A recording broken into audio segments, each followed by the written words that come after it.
High high কতগুলো cartoon cake. Raju চলো দেখি কে আগে স্পিন করে। সুমন্ত শিব আমি পেয়েছি, আমি স্পিন করি। এই তো টিস্যুটাকে আস্তে আস্তে টান দিই। আরে বা আমি তো স্বর্ণবী পেয়েছি। রাজু এটি দিয়ে চকলেট বানাও। হ্যাঁ চম্পা দাও। এবার দুধটি স্বর্ণবীর উপর ভালো করে মিশিয়ে নি। আরে এটা তো পচা ডিম। চম্পা দেখার আগে পচা ডিমটা স্বর্ণবীর সাথে ভালো করে মিক্স করে নি। হাই হাই রাজু তো চকলেট বানাতে ব্যস্ত। এই সুযোগে আমি কার্টুন কেকের চোখটি কেটে খেয়ে নি। এই তো গাইস এবার ওই চোখটাও খেয়ে নি।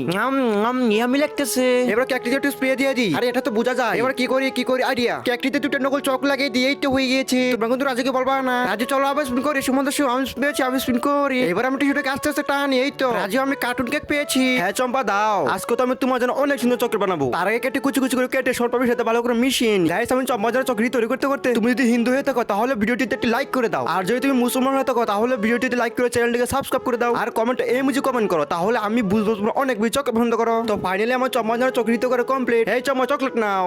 রাজুকে বলা যাবে না। রাজু এই নাও তুমি খাও। ওকে চম্পা দাও। আরে পচা ডিম।